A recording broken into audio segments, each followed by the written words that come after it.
Donc le jour se lève, on va aller faire du feu dans le poêle. Je laisse mes calorifères à 15 degrés. Donc quand je me lève le matin, il fait 15 degrés. Alors qu'est-ce que je fais le matin, moi, en me levant? La première chose que je fais un feu dans le poêle. Parce que moi, je chauffe au bois, OK? Donc, chauffe au bois, ça veut dire que tous les matins, tu fais un feu dans le poêle. Tu te laisses pas tenter par monter le piton, là, tu sais? Parce que c'est plus ça, chauffe au bois. Mais j'ai un petit chariot ici. Parce que le matin, c'est pas le temps de t'échapper une bûche sur le pied, hein? Tu comprends? Donc, j'ai deux sortes de bois. J'ai le bois franc, de l'érable, du merisier, du hêtre. Et j'ai aussi, parce que je bûche un peu partout chez des voisins, des clients, j'ai aussi une réserve de bois moins bon, là, comme du tremble, de l'épinette, du sapin. Alors, pour pouvoir démarrer le feu facilement, j'ai ici à portée de main mon petit bois, qui se trouve être le résidu de mon travail d'été, hein, quand je fais de la menuiserie. J'ai ici mon papier journal, hein? Alors profitons-en pendant qu'il reste du papier journal parce qu'un jour, on ne pourra pas brûler de tablette électronique ni de téléphone. Hein? Ça veut dire que le papier va disparaître. Donc, moi, je m'assois, c'est comment on dit ça? On dit je m'assois. Je m'assois parce que, imagine-toi si j'avais pas mon petit banc, là, OK, pour travailler dans le poêle, là. Ça veut dire que je serais comme ça. J'ai pas mon petit banc, là. Là, je serais comme ça. Oh non, oh non, oh non. On veut pas se coucher comme ça. Ah, le petit banc. Je te dis, je m'en passerai pas. Donc là, ça donne que mon poêle, il y a justement un petit peu trop de cendre à l'intérieur. Donc, c'est super important d'utiliser une chaudière en métal, OK, pour les cendres chaudes. Parce que si tu mets pas ça dans une boîte de carton, là, il peut y avoir encore des braises, OK? Donc, je vais te montrer comment j'enlève ça. J'ai une ancienne pelle ici, militaire, OK, dans le temps que les pauvres mecs qui faisaient des tranchées dans les années. Donc, quand tu enlèves la cendre dans ton poêle, la pire chose que tu peux faire, c'est de l'enlever au complet, là. Faut toujours laisser un lit de cendre dans le fond du poêle, parce que si tu l'enlèves tout, tu vas détruire ton poêle, OK? Donc, moi, j'enlève ça par petits coups. Donc, tu vois, si tu vois bien, dans le fond, il reste toujours des cendres brûlantes, hein? Donc, tu vois, je laisse toujours un lit de cendre, OK? Mais là, je le légalise bien comme il faut, là. Donc, ce poêle-là, il rebrûle ses gaz, OK? Tu vois, par en haut, il y a comme de la pierre à feu, hein? Il y en a sur les côtés aussi. Et puis, la flamme, elle liche, et puis elle retourne dans une petite section en haut ici, et ça rebrûle ses gaz, OK? C'est supposément un poêle qui suit les normes de Californie, même si nous, on n'est pas en Californie.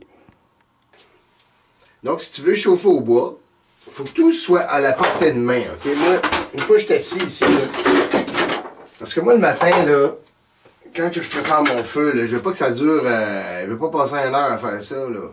OK? Je veux que 4 minutes, 5 minutes maximum, puis je remonte en haut faire mon café, OK? Donc là, j'ai tout à portée de main. Moi, j'amène mon petit outil, alors je suis assis. J'ai mes premières bûches ici que je peux prendre comme ça, okay, que j'installe dans mon poêle, que je vais te montrer comment je fais ça. Donc j'ai mes premières bûches ici que j'installe. Après ça, j'ai mon petit bois que j'ai à portée de main. Puis moi, des fois, je le fends au complet, mais j'aime bien ça, fendre ça le matin. Ça me fait triper de fendre du bois le matin. Donc, je vais te montrer la technique de fendage de bois sans se faire mal, OK? Donc, si tu veux fendre du bois sans te faire mal, ben d'abord, on va choisir un morceau comme ça, OK? C'est un beau morceau. Donc, l'idée, là, c'est que je fais pas... Ah! Tu sais, ah! Non, j'accote ma hache, et puis c'est l'élan du bois qui fend le bois. Je sais pas si tu comprends. J'accote ma hache. OK? OK, peut-être que c'est un peu, on va se reculer un peu. Donc, OK, j'ai ma hache dans ma main ici. OK? J'accote la hache. Je viens de l'accoter. Tu vois, je l'ai accotée. Puis là, c'est le poids de tout ça. Naturellement, je ne mets pas ma main en haut. Ouch! Tu sais, j'accote ma hache. Je fais. OK? Je veux dire, c'est vraiment plaisant. C'est vraiment le poids de la hache qui fend tous les petits morceaux. OK? Ça, c'est du pain rouge. Des chutes de travail. Donc là, je m'amuse. Je fais des fois, si je suis pressé, j'en fais un petit peu moins longtemps. Hein? Je m'en fais une série. C'est ça ici. Voilà.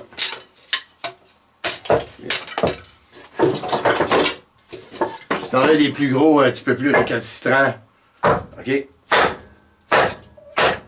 Tu il y a un nœud dedans. OK? Donc, c'est ma hache que j'accote. Tu vois, il y a un nœud dedans. Lui, il est plus difficile. Donc, quand tu vois le nœud, ben, tu fais le tour du nœud. Tu dis, OK. Des fois, je reviens d'abord.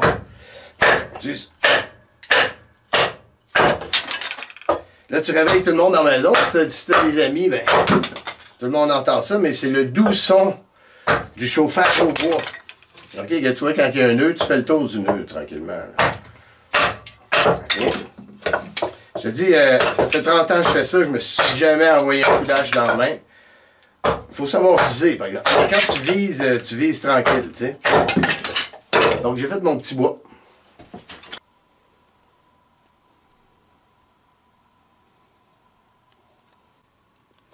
Donc là, la technique infaillible, OK? Tu sais, tu manqueras pas ton feu. Tu as vu, que je mets un morceau de bois chaque côté, OK? Je me fais comme un vide à l'intérieur, ici, OK? Donc, c'est là que je vais mettre mes 3 boulettes de papier. OK? Moi, je décide d'en mettre 3. Donc, 3 boulettes de papier. Là, après ça, je prends mon petit bois, OK? Que j'installe sur la boulette de papier. Comme ça.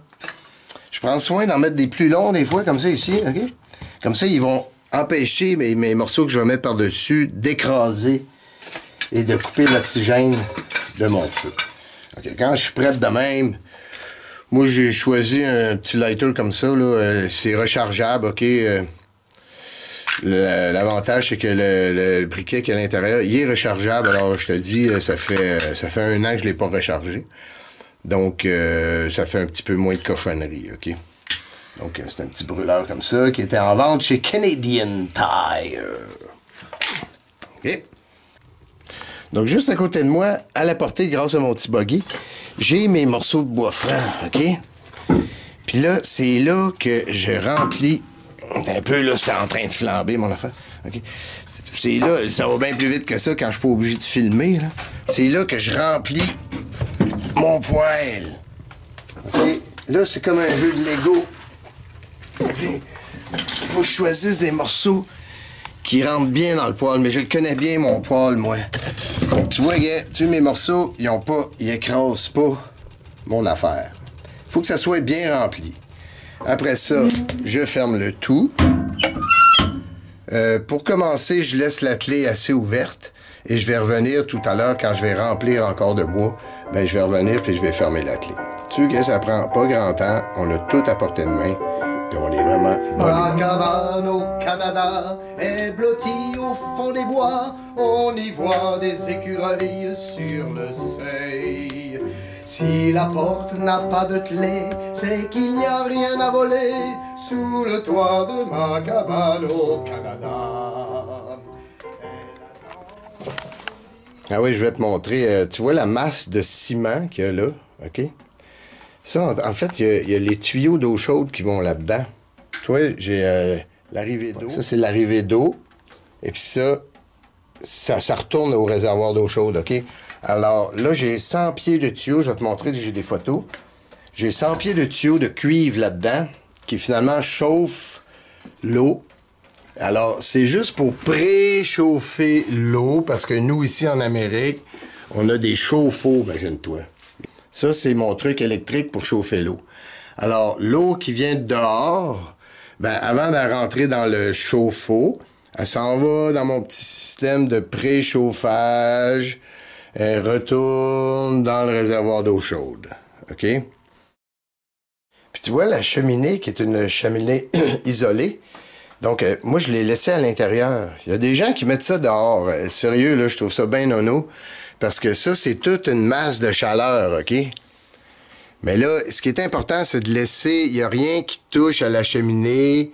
2 pouces tout le tour, OK? C'est bien important.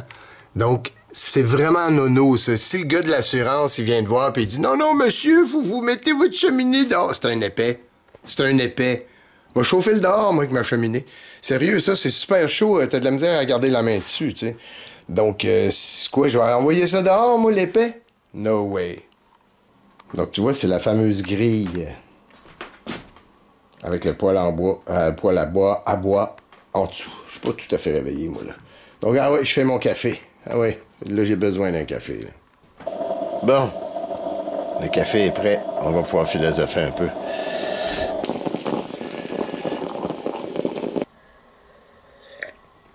Là, c'est rendu que chauffer au bois, faut se sentir coupable comme si on conduisait un Hummer. Parce que ça a l'air que c'est responsable de la pollution de l'air. Microparticules. Ben, c'est sûr que dans une banlieue de ville comme Laval, mettons, si tout le monde chauffe au bois, ça fait pas mal de concentration de microparticules. Moi, je suis tout seul ici, là, sur mon terrain. J'ai continué à chauffer au bois. Puis tout ça, ben, le chauffage au bois, dans le fond, c'est beaucoup de travail. C'est beaucoup de travail, ça, c'est sûr que c'est pas... le bois arrive pas tout seul dans ta cave, hein, puis c'est beaucoup de travail. Mais, justement, je viens de recevoir mon compte d'électricité quand je vais te montrer ça. Donc là, maintenant, ils nous mettent un historique de consommation d'électricité. Donc, si tu vois ici, sur le compte d'électricité, ça ici, là, c'est ce que ça me coûte par année. OK? 639 $ par année d'électricité. Donc, ben, c'est pour ça que je chauffe au bois. Mais il faut dire que cette année, ça n'a pas été très froid. Donc, ils nous font aussi... on a ici un bilan avec l'année passée. OK? Pour mon compte de ce mois-ci, il est 146 $. Donc, j'ai économisé 100 $ comparé à l'année passée. Donc, finalement, moi, mon compte, il monte pas, il descend. Bon, ben, on a monté la température, on est rendu à 17. C'est quand même pas si mal, hein? C'est sûr, le chauffage au bois, ça a l'air bien romantique de même, là, mais... tu demandes à n'importe quel de mes amis de gars, mes amis de filles, ils vont te dire « Hey, c'est qu'il fait frais de chez eux. » Tout le monde trouve qu'il fait frais de chez nous. Mais moi, j'ai une théorie. Tu sais, de la viande, là. On met ça au frigidaire, hein, pour garder la qualité de la viande. Bon, ben, c'est la même affaire. Moi, je vis dans le fret, donc je me garde en santé. Théorie personnelle, même. Puis, je me disais aussi... dans le fond, quand je travaille mon bois, OK, puis que ça me coûte pas cher d'électricité, ben, ça veut dire que chaque fois que je travaille à fendre des bûches, tu sais, je dois faire... mettons, tu regardes ça de même, là. Au lieu de payer Hydro-Québec, ben je me paye moi-même, donc ça doit me donner un 30-50$ de l'heure comme il faut, là.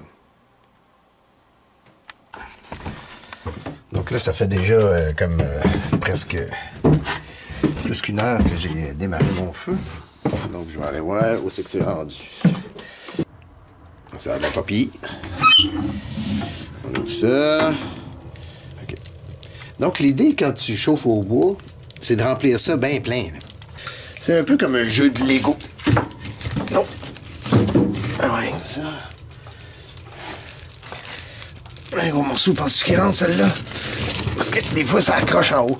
Là, j'utilise même mon pied. Pas de niaisage. OK. Puis là, quand tu... vu que c'est une porte avec une vitre, OK, tu fais bien attention pour pas... tu sais, pousser la bûche avec ta vitre, parce que j'ai un de mes chums, à un moment donné, il m'a pété ma vitre, imagine-toi, hey, j'étais fier de lui, encore. Donc là, je vais fermer la clé, mais pas au complet, je la mets juste aux 3/4, comme ça. Donc bon, ben là, c'est le soir, puis j'arrive de travailler. Puis là, je vais te montrer comment je pars le feu quand il y a déjà de la braise dedans. OK? Je te montre ça.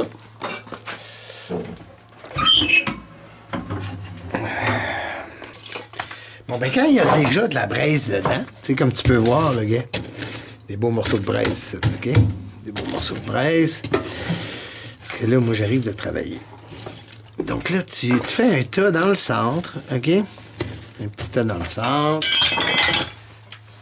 Tu pognes une bûche. Ils sont toutes à la portée de la main. T'en mets une sur le bord, une sur le bord. Là, tu pognes ta cendre. Ah oui, tout ça, c'est le même bord. Tu mets une autre bûche sur l'autre côté, OK?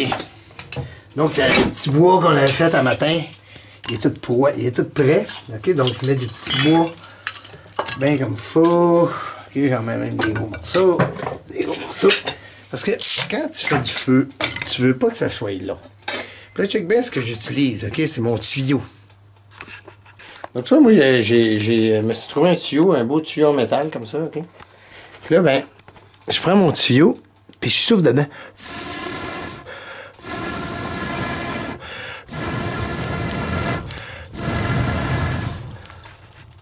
Tu sais, l'idée, c'est de...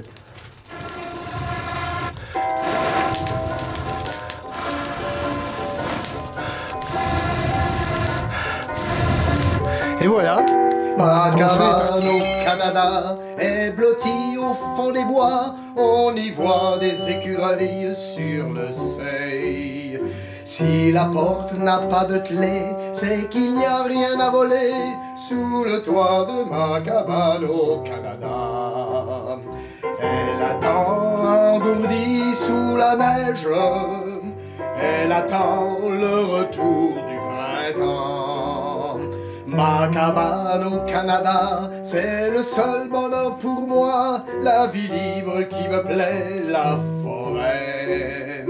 À quoi bon chercher ailleurs? Toujours l'élan de mon cœur reviendra vers ma cabane au Canada.